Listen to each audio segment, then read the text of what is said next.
Avec une voix aussi mielleuse, boire ses paroles est une évidence. Isabelle Maréchal.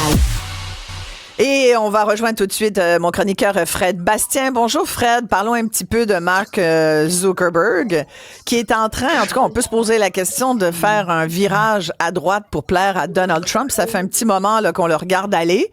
Qu'est-ce que t'en penses?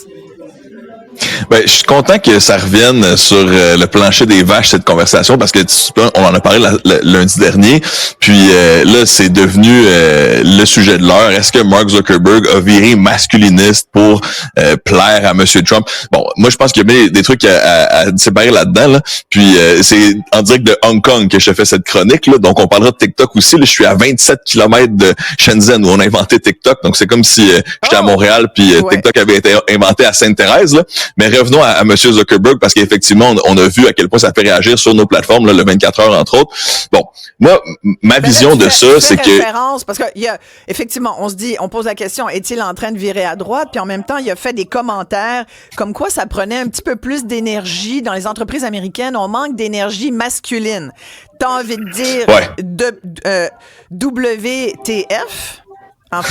Ben écoutez, je pense que ça prend de la nuance, puis je trouve que l'article le fait bien. J'aime bien le commentateur français qui disait que dans le fond, c'est peut-être plus un retour au naturel là, qu'un virage masculiniste. Puis moi, j'ai écouté le 3 heures au complet. Là. On parle de Mark Zuckerberg qui est allé à Joe Rogan faire un podcast. C'était la deuxième fois qu'il y allait. Puis lors de ce podcast de 3 heures, où on a parlé d'un paquet d'affaires, de Apple, de sa ferme à Hawaï, de sa capacité à chasser avec des arcs et de son inclusion dans le monde des arts martiaux, mais on a aussi parlé à la fin du fait que, puis c'est une conversation qui partait vraiment du concept sportif des arts martiaux, où il disait, j'ai redécouvert une énergie masculine, puis de cette conversation-là a découlé son commentaire là, qui effectivement disait que ça peut être sain de célébrer l'énergie masculine dans des compagnies. Là, moi, le premier drapeau que je lève, c'est jamais il n'a parlé d'agir contre les femmes. Là. Est-ce possible de célébrer une énergie masculine sans être contre l'énergie féminine? C'est la première question que je pose.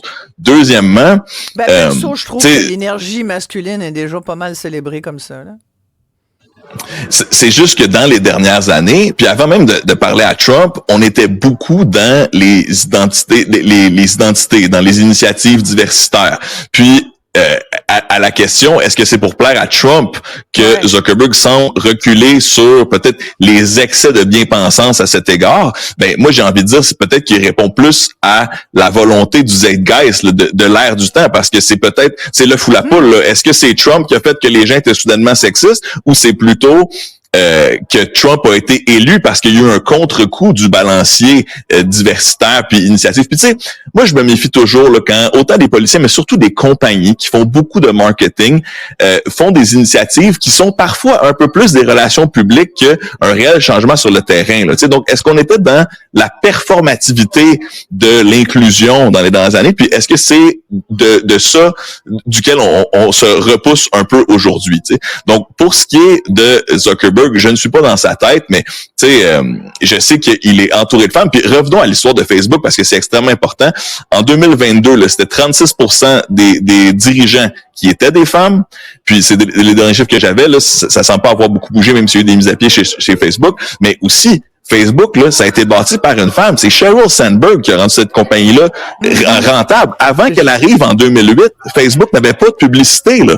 Donc, puis Sheryl Sandberg, qui était chez Google avant, qui est une maîtresse de la profitabilité, c'est elle qui avait beaucoup travaillé sur les campagnes de AdSense chez Google, puis qui a amené cette volonté de performer, de faire des dollars à tout prix avec les utilisateurs. Sans Sheryl Sandberg, Facebook n'est pas du tout où il est aujourd'hui. Ça, c'est incontestable.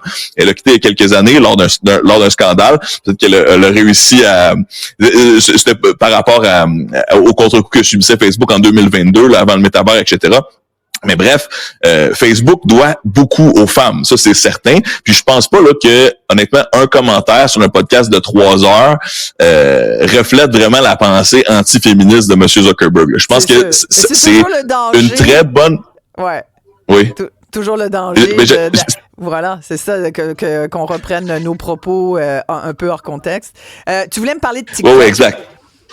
Ben oui, parce que là, quand on se reparlera lundi prochain, je suis tellement curieux de savoir si TikTok existera aux États-Unis ou non. Parce que en théorie, c'est le 19 janvier que le bannissement se fera. Là, ça brasse de partout. Récemment, j'ai pu entendre là le gars des relations gouvernementales chez TikTok Canada, Steve DeHart, qui disait, écoutez, lui-même a de la misère à savoir ce qui va se passer. Lui dit qu'il se bat parce que même au Canada, il y a son propre chantier. On sait que le gouvernement fédéral a empêché TikTok d'avoir des employés au Canada.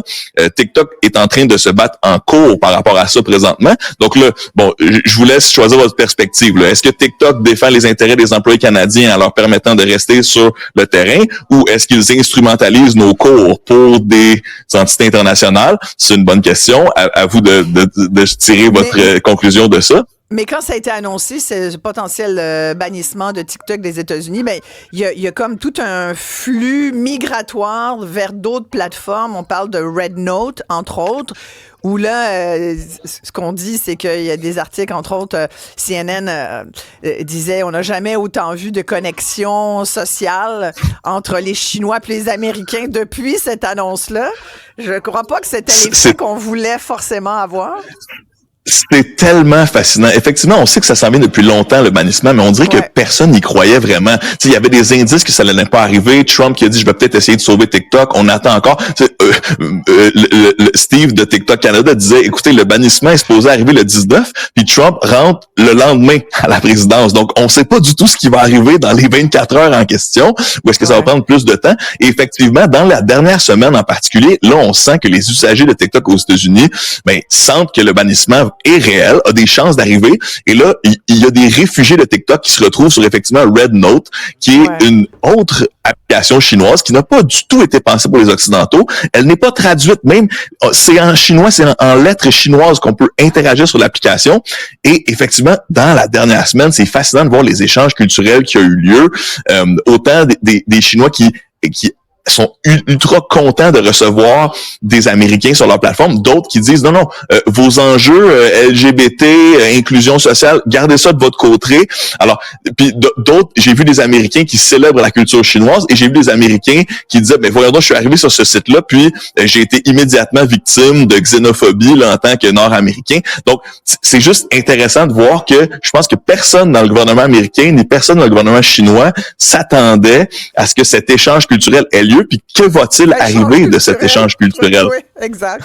Hey, merci beaucoup. Mais c'est vraiment ça. Fait plaisir.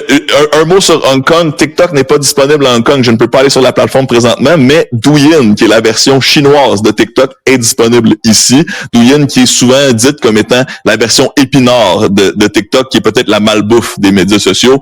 Bref, ça va être tellement intéressant à suivre. Chose certaine, les créateurs et créatrices québécois et québécoises sur TikTok, je suis derrière vous, puis j'espère que tout va bien se passer.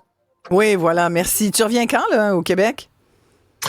Quelques semaines. Je vais passer au Vietnam avant de revenir. Oh, mon Dieu, c'est une belle tournée asiatique que tu nous fais. C'est vraiment super. Tu nous feras une chronique là, qui nous fait le point là, sur très inspirant. Tes destinations préférées. Merci beaucoup, Fred Bastien.